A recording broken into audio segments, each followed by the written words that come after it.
Number 5, Number 4, Number 3, Number 2, Number 1.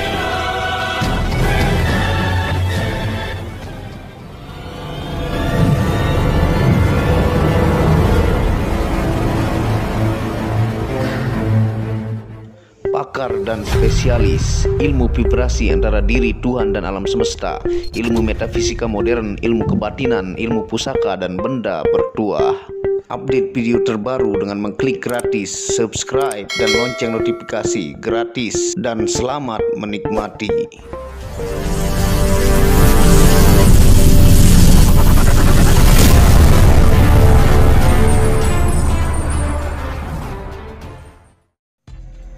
Bismillahirrahmanirrahim. Assalamualaikum warahmatullahi wabarakatuh. Alhamdulillahirabbil alamin, wassalatu wassalamu ala asyrafil anbiya'i wal mursalin sayyidina Muhammad wa ala alihi wa sahbihi ajmain. Rabbi shrahli sadri wa yassirli amri wahlul 'uqdatam min lisani yafqahu qawli. Alhamdulillah, pada kesempatan yang berbahagia ini tentunya kita akan membahas tentang pertanyaan yang sangat bagus ya, tentang kenapa meskipun sangat banyak ustadz, kiai atau ulama yang berceramah dari zaman dulu, tapi tetap saja sampai sekarang juga penjahat juga banyak ya. Nah, tonton video ini sampai selesai supaya Anda mengerti, tidak gagal paham dan tidak menjadi fitnah karena kegagalpahaman Anda. Nah, sebelumnya saya kadang pakai belangkon ya, kadang mengikat rambut, kadang seperti ini ya. Ini untuk menunjukkan kepada Anda bahwa jangan melihat orang kadang dari tatonya ya. Bisa saja dia orang baik ya. Jangan melihat orang dari gondrong rambutnya ya. Bisa saja dia juga orang jahat ya. Jangan melihat orang dari tampilan compang-camping. Bisa saja dia orang yang dimuliakan oleh Allah SWT. Dan jangan terpesona oleh sorban-sorban ataukah gamis-gamis yang sangat terlihat islami. Bisa saja dia adalah penjahat yang berkamuflase. Jadi ini adalah melatih menilai dari tembus fisik luar dari pakaian ataukah tampilan, tapi menuju ke tingkah lakunya. Anda mengetahui bagaimana watak dan siapakah dia ya. Nah, tentunya sesuai dengan pertanyaan ya, kenapa meskipun sangat banyak ya di YouTube ataukah di tempat-tempat majelis taklim ataukah di setiap kampung selalu mengadakan Maulid Nabi, mengundang penceramah-penceramah handal ya, yang menyentuh kalbu, berbagai jenis macam tipe-tipe ustadz, kiai ataukah ulama ataukah habaib, tapi tetap saja penjahat masih banyak ya. Nah, tentunya yang saya ingatkan kepada teman-teman, tidak ada manusia sempurna. Itu yang pertama saya jelaskan. Nah, yang tipe terbaik dari manusia adalah sampel yang Allah berikan, itu Rasulullah SAW yang ditaklukkan korinnya ya, dan hawa nafsunya, sehingga beliau adalah sampel ataukah contoh untuk alam semesta ini yang kita ikuti ya.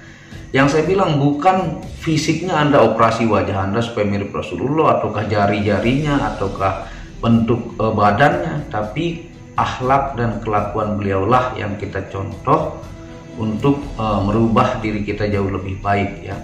Tidak ada manusia sempurna, maksudnya adalah mau dia habaib ya, mau dia gus, mau dia penjahat bertato, mau dia tampilannya seram, mau gondrong, mau dia keturunan wali, tetap saja selalu ada kekurangan ya.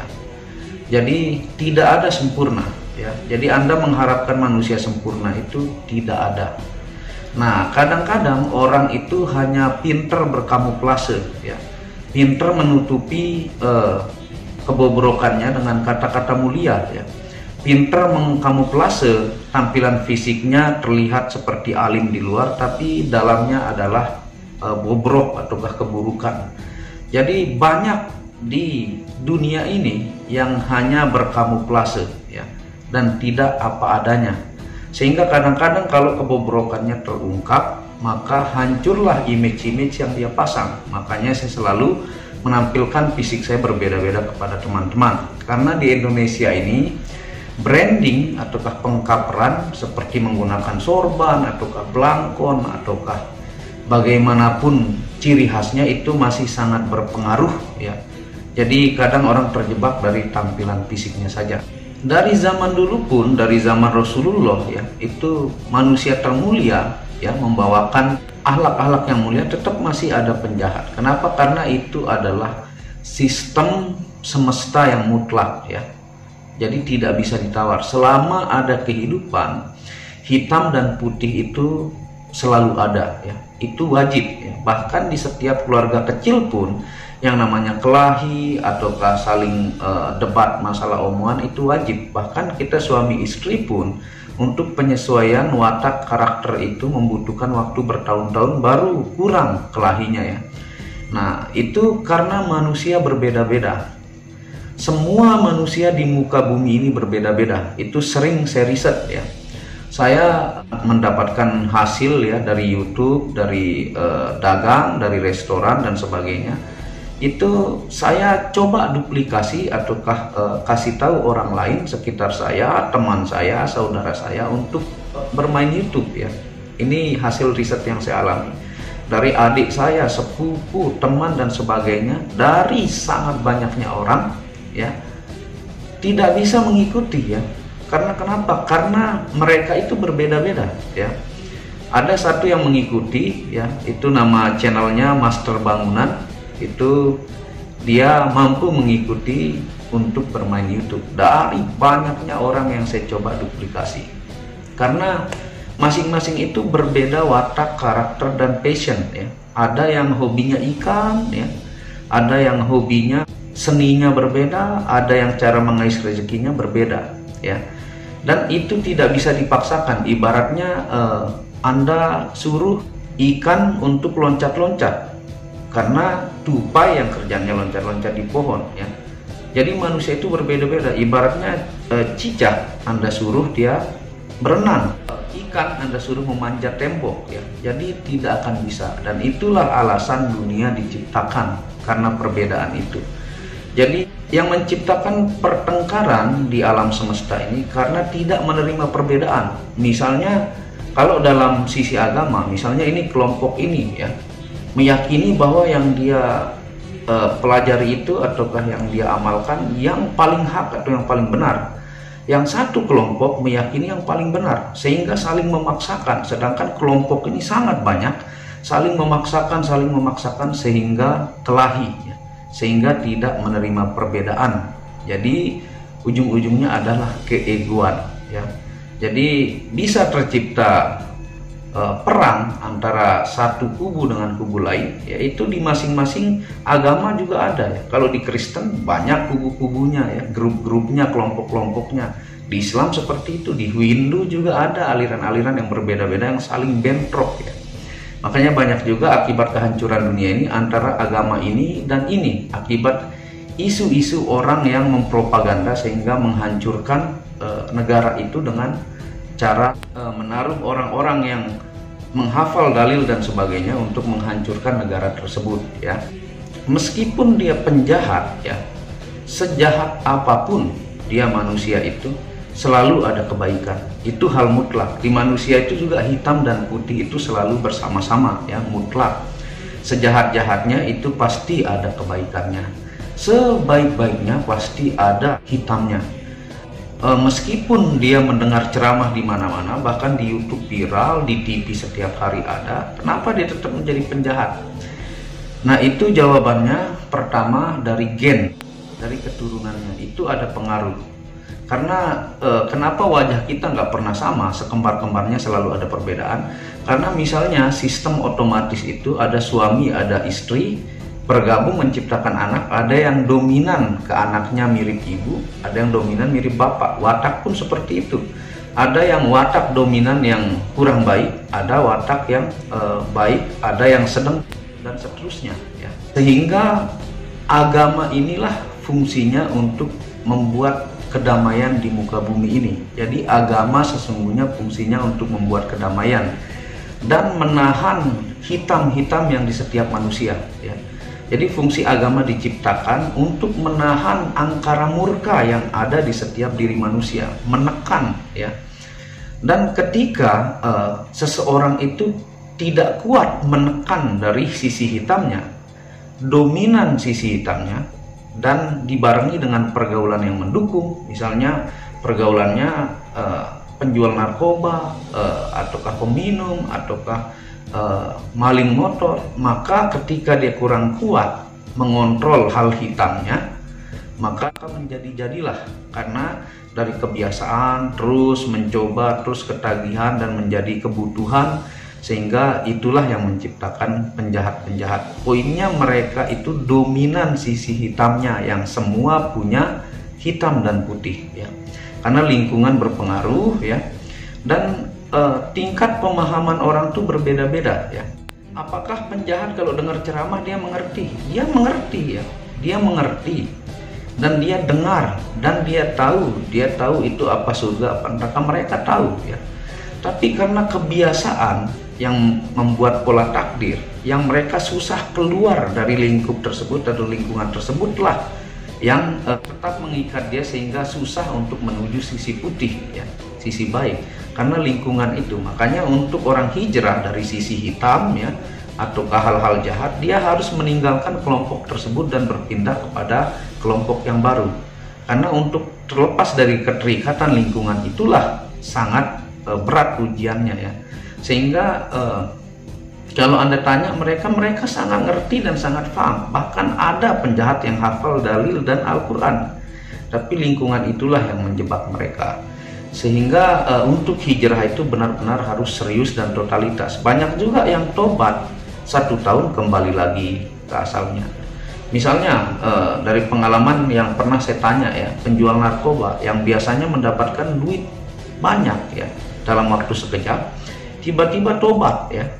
Tobat, dia jual gorengan, untungnya sehari 50.000, 70.000 dalam 1 tahun, dan kondisi dari kebutuhan istri dan anak-anaknya sangat mendesak, sehingga pada akhirnya kembali lagi ke komunitas tersebut. Makanya penjahatnya biasanya pernah tobat tapi balik lagi. Ada yang tetap dalam sisi putih tidak balik lagi, tapi ujiannya adalah terlepas dari keterikatan dan hasil yang semu ya, yang banyak tapi semu tersebut. Dan kita berbeda ini adalah alasan diciptakan bumi ini. Bayangkan seperti saya bilang, kalau saya misalnya jual akik cincin ya, kalau semuanya jual cincin, siapa yang jual ikan ya? Kalau semuanya jual ikan, siapa yang jadi tukang bangunan? Siapa yang jadi pejabat? Siapa yang jadi ahli listrik, ahli kipas angin, ahli motor, ahli mobil? Maka kalau semuanya sama, hidup ini akan semu. Itulah alasan dunia ini diciptakan, salah satunya karena perbedaan. Usaha-usaha kiai, ulama, habaib ya, itu tetap dilihat oleh Allah SWT.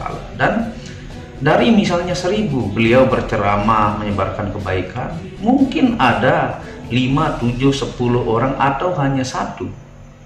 Itu luar biasa. Banyak orang hijrah ke sisi putih dan menjadi jauh lebih baik ya.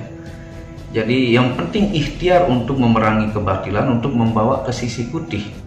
Nah, ulama-ulama ini berjasa besar ya, karena agama itulah fungsinya, menekan sisi hitam, iblis, dajjal, angkara murka, iri hati, pelit, dengki yang ada di diri manusia itu diredam. Kalau dihilangkan tidak bisa, karena dia itu sepaket ya, sepaket.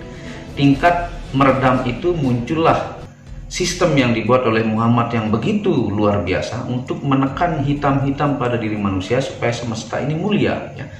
Bayangkan, sudah dijelaskan surga, neraka, hukuman-hukumannya, bagaimana ditusuk di neraka dari pantat sampai mulut akibat angkara murka, tetap saja penjahat melakukan hal-hal buruk dan banyak yang tidak tobat. Apalagi tidak ada agama. Bayangkan, kalau tidak ada agama, kita saling tatap saja, kita bisa saling bunuh ya. Karena agama itulah sebenarnya untuk jalan mengenal Tuhan, jalan meredam angkara murka dan mendamaikan semesta ya.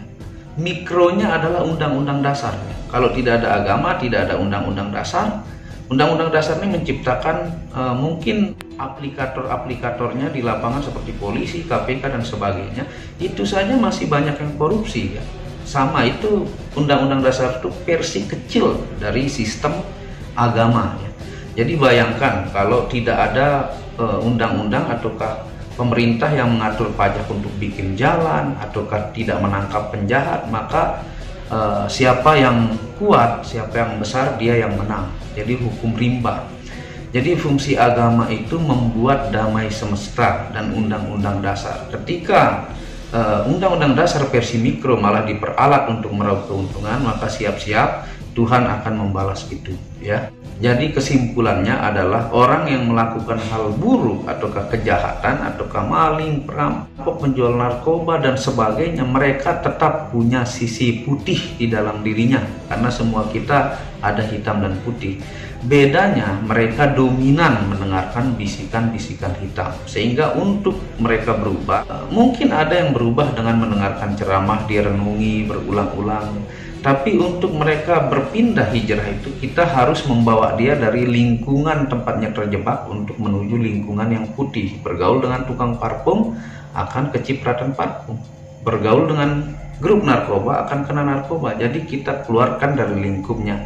Itu lebih efektif membawa mereka ke jalan-jalan Tuhan dan menjadi mulia ya. Nah, seperti itu penjelasan singkat dari Muhammad Hamdan Al-Ghazali ya. Supaya tidak bosan Anda melihat tampilan saya ganti dengan seperti ini ya. Dan semoga berkah bermanfaat.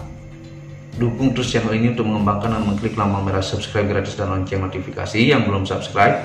Dan kunjungi second channel saya, itu Tauhid Metafisik, yang banyak membahas tentang ilmu mustika, pusaka dan sejarahnya. Channel ketiga itu Manek Akik, yang membahas lengkap gemstone secara internasional, gemologi, kandungan mineral, aura, zodiak, dan metafisika modern. Dan channel baru yang khusus membahas tentang batu keindahan, batu bacan dengan ring-ring perak dengan kualitas bagus dengan harga bersahabat. Wabillahi taufiq wal hidayah. Assalamualaikum warahmatullahi wabarakatuh. Tauhid Metafisik Produk menjual baju-baju sufi sebagai pengingat kemurnian batin diri dan batin orang lain yang melihatnya, menyebarkan virus-virus cinta ketika memakainya dimanapun berada. Tersedia semua jenis ukuran, baik laki-laki dan perempuan, ukuran panjang dan pendek.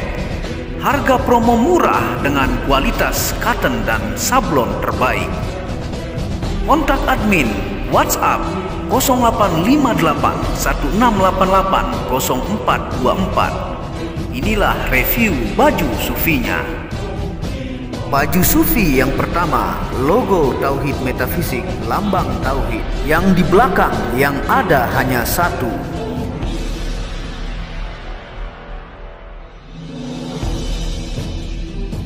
Baju sufi yang kedua, aku lebih memilih menjadi orang murni.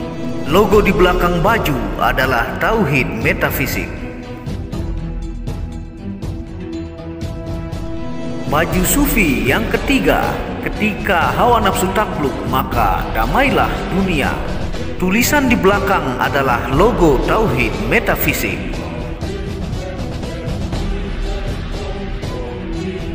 Baju sufi yang keempat, aku patah hati pada fananya dunia. Tulisan di belakang baju adalah logo Tauhid Metafisik.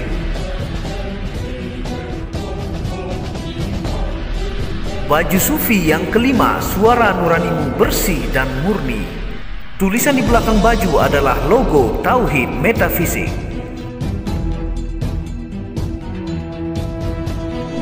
Baju sufi yang keenam, ego diri adalah dinding pembatas antara diri dengan Tuhan. Tulisan di belakang baju adalah logo Tauhid Metafisik. Segera pesan baju-baju sufi, stok terbatas. Terima kasih.